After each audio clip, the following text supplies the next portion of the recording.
Hello, my name is Mohammed Chimbugwe, a digitalization, human rights and disability inclusion expert, and I'm calling upon you to imagine.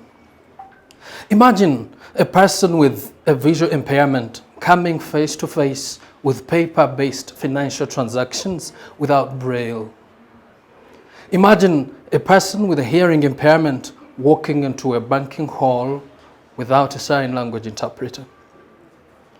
Imagine a person with a physical disability who probably uses a wheelchair and stays 10 kilometers away from the nearest financial institution, and the burden they go through in accessible transport, in accessible built environment, just to access a financial institution. Then imagine a world of opportunities that digitalization opens up for them. The convenience, the independence. Imagine automated teller machines equipped with voice output, touchscreen navigation, braille, tactile lettering. Imagine accessible internet banking through websites, web portals, and mobile applications. Imagine the beauty of having to move just your finger to transact. Digitalization opens up a world of opportunities, and the possibilities are countless. The Digital and Financial Inclusion Summit and Digital Africa Impact Awards, organized by High People and partners, give us the opportunity to explore these possibilities, to dream, to imagine, to maximize the digital dividend. Technology, digitalization, and ICTs for empowerment and inclusion of persons with disabilities are enshrined in the United Nations Convention on the Rights of Persons with Disabilities. Uganda has approximately 12.5% of the total population living with disabilities. According to the Uganda Communications Commission, in a 2017 report, about 33% of PWDs had access to mobile money. This is lower than the national average of 55%. Why? Why do we have persons with disabilities accessing digital financial solutions much lower than the rest of the population? That can be explained probably by the fact that only 17% of PWDs own smartphones. Only 17%.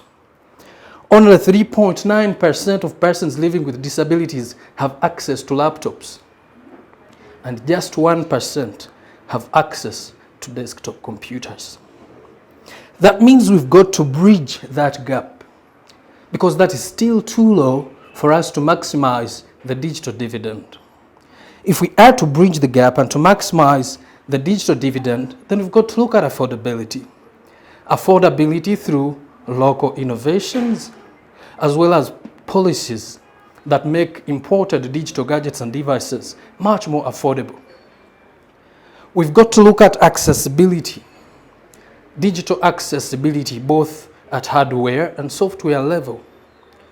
A phone like this that is screen reader, telecoil, magnifier enabled is very expensive.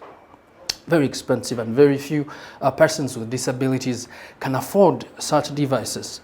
Yet at software level, you realize that persons with visual impairments depend on screen readers. So if you get your HTML wrong, that means you have your color combinations wrong, you have your font type and font sizes wrong. That means you have inaccessible tables, you have inaccessible pictures. So even if a person with a visual impairment navigates your digital platform, they won't be able to make sense out of it with a screen reader. So it is important that hardware and software are both accessible. Over and above everything else, we need to embark on digital literacy, because it is not enough for persons with disabilities to have accessible and affordable gadgets. It is also important that they know how to use them. It is also important that they know which services are available for them if they are to fully benefit from digitalization and financial inclusion.